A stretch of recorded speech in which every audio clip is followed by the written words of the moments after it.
CTV News Northern Ontario, a special presentation. Here's Ian Campbell. Good evening and welcome to beautiful downtown Sturgeon Falls. Once again tonight, we're doing something special. We're ending the year off with the good news of 2025. This will be one of 6 nights where we take a look back on the year that was. We've reviewed everything, and we are bringing you the happy news, the warm and fantasy news, the news you maybe talked about at the water cooler the next day. We are determined to end the year off on a positive note.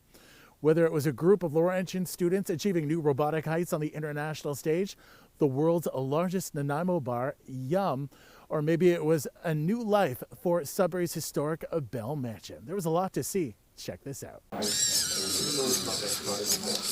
This is just one of the machines that represented Canada at the FIRA Robo World Cup last month in South Korea. The international competition saw 40 teams from more than 10 countries put their robots through tests like lifting weights, sprinting, and the triple jump. Across 5 events, Laurentian University's Robo Parks and Snow Parts teams brought home 4 gold, 2 silver, and 3 bronze medals. Getting this championship from the South Korea, we really feel we can do a lot in Canada, in Ontario, in North Ontario, in Sudbury. I'm so proud with the students, all of them.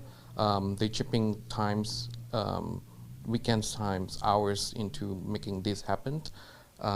It is not easy, especially we have to travel far from Canada to South Korea. All the flights, jet lag, and they still pulling everything together. The team also won the U19 championship. It was the first time a Canadian team has ever competed in that age category, which included high school students from Lockerbie Composite School. It's difficult because sometimes the robots will not tell you why it's wrong. You need to find the wrong by yourself. Today, MPP Jamie West awarded the students with a legislative scroll in recognition of their achievements. So, inspiring and letting younger people know what's possible is also important to us. And with the rapid advancement of artificial intelligence, Lau says more students have become interested in robotics. I'm happy to see more and more students actually get involved. I started the lab with just only 2 students in 2024. Now I have more than 10 or 15 students. Canada will host the Robo World Cup for the first time next year in Markham. Lau says teams already have their sights set on 2026, and he hopes to get more students involved across additional categories by the time the event rolls around. Amanda Hicks, CTV News, Sudbury.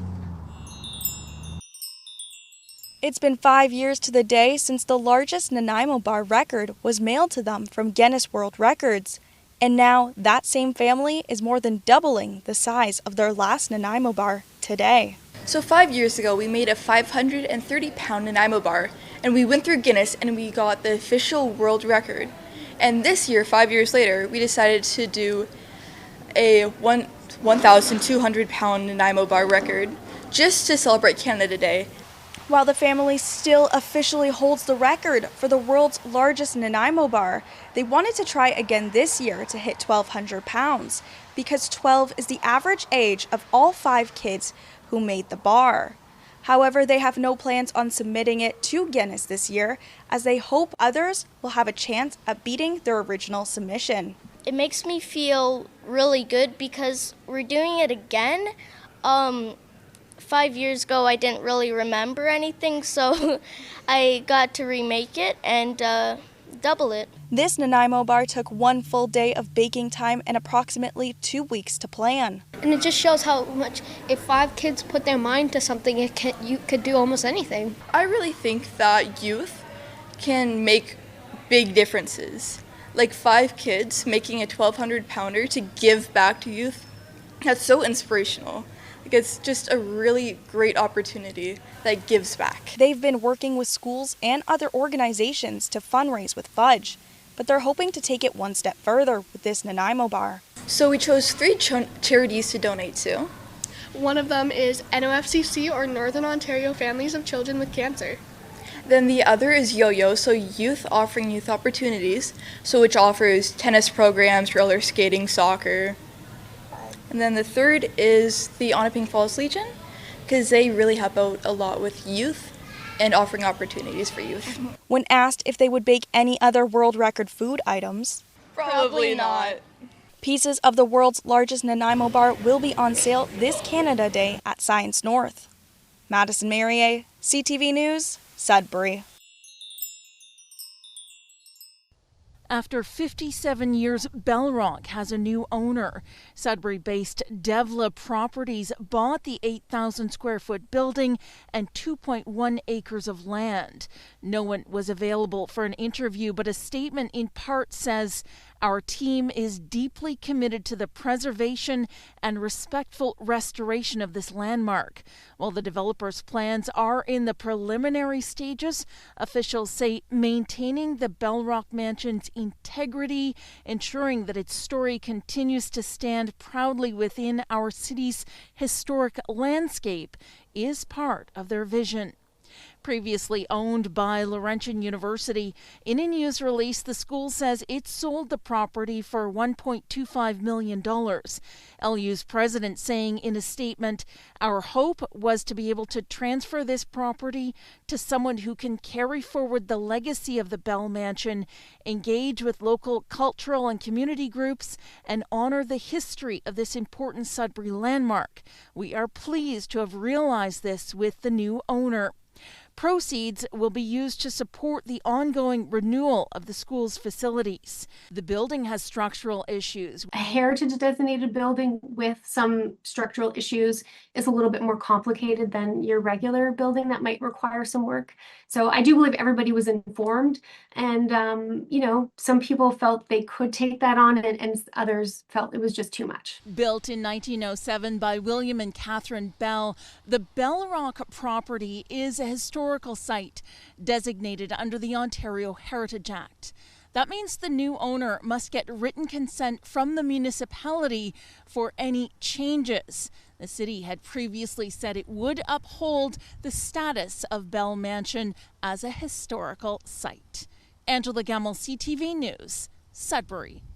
Time for a quick break. Before we head out, some of your local and maybe favorite politicians sent some messages for you and yours as we continue throughout this holiday season. More from Sturgeon Falls when we return. Hi everyone, it's Bill Rosenberg. Since being elected in February, it's been a real honor to serve Algoma Manitoulin. One thing I love about our riding is how people step up for each other, especially during the holidays. Whether it's the amazing tradition in Thessalon, where people buy gifts for seniors, or the everyday acts of kindness happening in every town. It truly shows what community is all about. As we head into the holidays, I hope we take a moment to reach out, connect, and spread a bit of kindness. On behalf of my wife Janine and I, Merry Christmas, Happy Holidays, and thank you for your support. Hi everyone, my name is Guy Bourgoin. I'm the MPP for Mushkegowuk James Bay. Just want to wish you a Merry Christmas and a Happy New Year. Bonjour tout le monde, mon nom est Guy Bourgoin. Je suis le député provincial de Mushkegowuk Bay James. Joyeux Noël et bonne année tout le monde.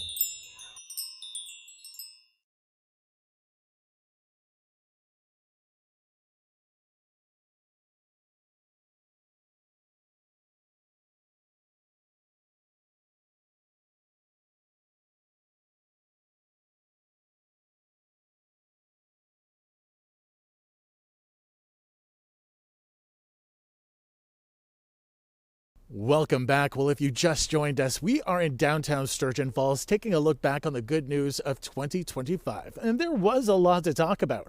Stories like one Canadian pop star who hit it big and had his big homecoming concert this past year up in Timmins. Great to see that northern success. But first, there were thousands this summer making their way to the waterfront as the city of North Bay celebrated the men and women of our armed forces. And some people in the city of Sault Ste. Marie continue to make big impacts in their community, all through the comfort of a quilt. As the Skyhawks twirl and plummet towards the ground, the cheers and thunderous applause ring out from spectators. True Canadian, because they're just so amazing. A crowd of about 3,000, dressed in red, waving Canadian flags and Air Force flags, packed the waterfront. most of them students who have been learning about the armed forces' role in Canadian security in school. I remember us learning about some like jets and stuff, yeah. I'm gonna say thank you for serving our country. The engines from the CF-18 Hornet and the American F-16 roared as the jets soared. With face painting and a chance to try on heavy military gear, people were feeling patriotic. Whether it's domestic, international, peacekeeping, whatever, these people take care of us. You know, just the last couple of days out west with all the fires, what do you see? The first people on the ground. It's the armed forces. Seeing the crowd brings out memories for 95-year-old Korean War veteran Dennis Moore. Moore was 18 when he enlisted with the Princess Patricia's Canadian Light Infantry. He enjoys meeting the kids the most. Armed Forces Day is to show our strength and the people to show their support. It shows the world that we're here and we're gonna be ready. There are around 400 personnel who wear the uniform stationed at 22 Wing CFB, including 20 United States Air Force members. They are tasked with surveying and identifying around 200,000 aircraft that approach Canada each year. Our Canadian Armed Forces is more important today, is ever important today. I could tell it was from the heart. Proving once again, this city and its people are awfully proud of their nation's servicemen and women. They fight very hard for our Canada. Eric Tashner, CTV News, North Bay.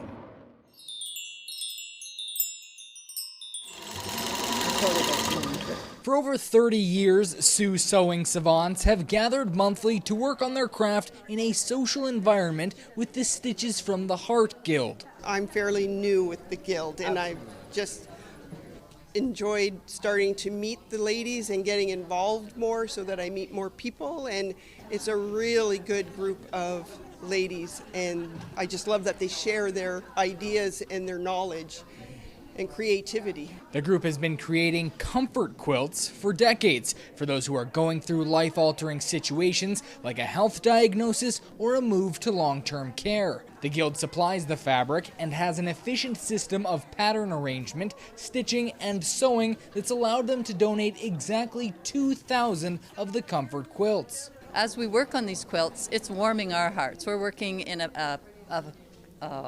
we're working in a hobby that we have a passion about. So we're bringing passion to making these quilts. And then we give them with passion and comfort to the people that are receiving them. The milestone quilts are going to Mapleview Extendicare, as have many since the facility's opening in 2005. It's a way to literally and figuratively warm residents up to their new home. It means the world. Upon new admissions, we deliver them personally with a nice welcome note. And you know what? They love it. It brings back memories because some of those ladies and gentlemen, they all had quilts in their life and they just think it's special.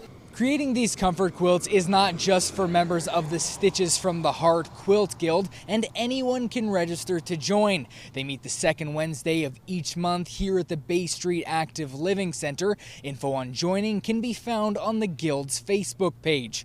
Corey Nordstrom, CTV News, Sault Ste. Marie.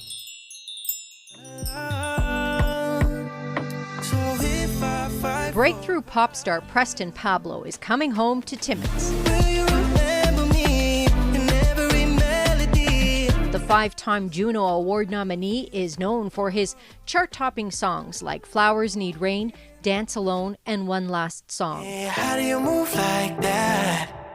Your body affecting me. And he says he can't wait to see everyone enjoying what he has in store. I want it to feel like one big family, all just hanging out, listening to good music. So yeah, I think people can just expect to, have a great time, and just I want people to let loose, just enjoy the music, because it's not often that everyone gets to come together and just hang out and listen to music. Pablo says it's been a dream of his to come home to play to a sellout crowd at the McIntyre Community Centre. He thinks it's going to be a career highlight for him. The dream started there, and now everyone is a part of it, and getting to bring it back to the place where it all started is crazy. I wrote some of those, all my early songs I wrote there, and the songs that changed my life were all written in my bedroom right in Timmins. So now I get to play them for the first time ever there, which is crazy. The event is also a fundraiser for the Timmins Festivals and Events Committee. We've talked a lot about having an arena show. We're just trying to find the right artist at the right time, and we wanted to make sure that, Rock on the River is always our focus, but then we had this idea come up.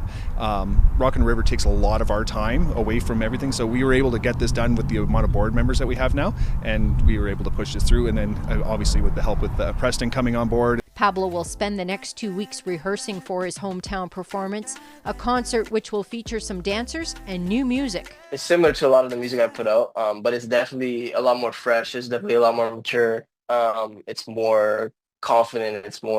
It's just a different level. It's a new era of myself. Pablo says Timmins deserves a great show on May 10th, and he thinks it will put Timmins on the map as a venue for other artists on tour to consider. Lydia Chubak, CTV News, Timmins.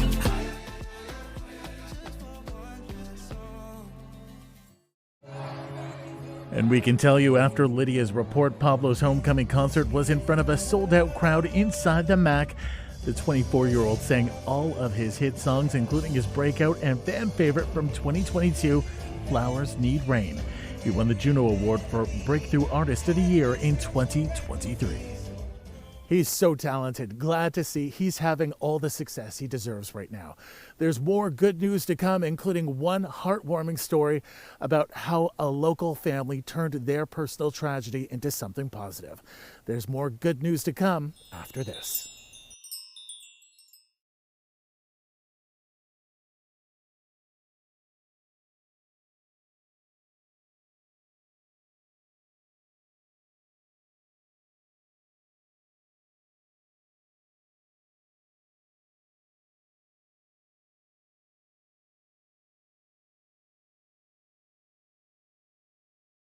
It's been such a blast going down memory lane with you all tonight, and there is still more to come.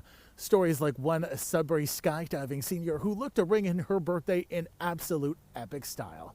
And there were some pretty big changes made to one iconic burger joint. But first, we bring you an immensely beautiful story about how one northern family looked to change and turn their personal tragedy into something positive. Take a look at this.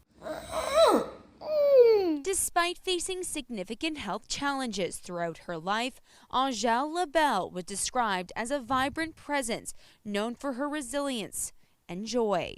Angèle was diagnosed with epilepsy as soon as she was born. She used to have 250 seizures a day for the first 2 years of her life. She also had cerebral palsy. She was deafblind. Last spring, she ended up in the hospital unexpectedly, experiencing problems with her lungs. She would not have quality of life if we would have continued to try to keep her alive for us, which was being selfish. Therefore, we decided to have the process of ending her life and got in with Trillium Gift of Life Nation and our network, and we were able to make sure that we're going to be donating her organs. With her passing at 27 years old, Angèle became the first donor in Northeastern Ontario to participate in the Heart in a Box program. It's a portable device that maintains a donor heart in a beating oxygenated state for up to 12 hours. The process is very different and difficult in Canada. We only donate a small fraction of hearts due to the way the organ donation process takes place. This new technique has given us the opportunity to increase that pool by up to 20 to 30%. It was the third time this was done in Canada. May 9th will mark 1 year since Angèle's passing. The family has reached out to the woman in the U.S. who received her heart in hopes of connecting in time for the anniversary. In the meantime, the family is hoping by sharing her story, others will be inspired to sign their consent for donation. Lindsay Alex, CTV News, Sudbury. How you doing, sweetie? Meet Carol Sheminsky. She turned 85 this week, and to mark the occasion, she jumped out of a plane. It feels very slowly that you're coming down and you're looking around and you're talking to your to the instructor there's there with you. Going skydiving was on Carol's bucket list. Not being afraid of heights, she took the plunge as a birthday gift to herself. If there's anybody that has dreamt of when you're in your dream, if that you're falling. Well, that's exactly what it feels like. You get that jolt, but you don't wake up, you're going down, and you're going down really fast. Long since retired from her job as a bread delivery driver, Carol spends a lot of time volunteering at her church. She says she doesn't have any health issues that would have prevented her from going ahead with the extreme experience. But landing was a challenge. I have both knee replacement and shoulder replacement, and it was a little bit harder. So I'm glad I did it now, because if I would have waited longer, I know I wouldn't be able to do it, because you really have to bend your knees, and that's not working very good for me now. So I did it. I'm happy, and you do it once, you get that rush to go back, and if I was younger, yes, I would do it again. The mother, grandmother, and great-grandmother drove from her home in Sudbury to Cookstown, north of Toronto, to jump in tandem with an instructor. She didn't tell anyone what she was doing until afterwards, saying she didn't want to worry them. Their reaction was, yeah, she did it. I have one grandson said, well, you know what? Not me. I wasn't surprised. If I hear somebody say, look, your Baba's running with the bulls, yes, I'll believe it. Carol was mum on what's next on her bucket list, but she did say if she was somewhere with zip lining, she would try that. And as for her advice to others looking to check off a bucket list item of their own, just do it. Just do it. Angela Gemmell, CTV News, Sudbury. The Silver Bullet was a popular food stand, named for the shape of it, located on Notre Dame Avenue in the flour mill. This year we were unfortunately not able to open our Notre Dame location. Our lease was not up for renewal as the property owner is trying to sell the property. The Silver Bullet on Notre Dame was in operation for 33 years. It's a staple of Sudbury. It's been there since 1992. We did not own it then. It was owned by a friend of the family, the Prue family, and we took over in 2020. And yeah, it's a very well-loved, very popular location. So we were sad to see it go this year. The business's second location at the corner of LaSalle and Falconbridge is open this season and has been since 2020. Burton says customers from the flour mill location and new ones are coming in for the unique taste the Bullet serves up. We have our own unique kind of taste, our own unique kind of menu. And I guess the people of Sudbury just really enjoy a good old-fashioned poutine and a homemade hamburger. The city says it issues licenses to food vendors on city property. Vendors on private property are required to obtain the same safety checks and inspections, but there is no license fee. It's referred to as a registration with the city. If you are operating on city property, the season is April to November. If you're on private property, you can operate as long as the weather permits. And that would be, we have about 40 food vendors, mobile food vendors in our community that are either on city property or on private property. The co-owner of the Silver Bullet says she has a few locations in her sights. Ideally, she would like to find a spot where she can open all year round, but keep the chip stand feeling. Alana Everson, CTV News, Sudbury. And we can tell you after the filming of this report, the Silver Bullet was able to find a new home just up the road from its old location. So glad it was able to work things out. It's on Notre Dame and everyone is happy. An absolute iconic institution for all Sudburyans. Thank you so much for watching. That is your good news tonight at 11:30. We'll be back tomorrow during the dinner hour with your regularly scheduled news and back out in the field at 11:30 with more good news of 2025. Until then, we leave you with more of that fantastic telethon talent that we saw just a few weeks ago. And a big thank you to all of you who donated to make sure these holidays were merry and bright. Until then, thanks for watching. Good night.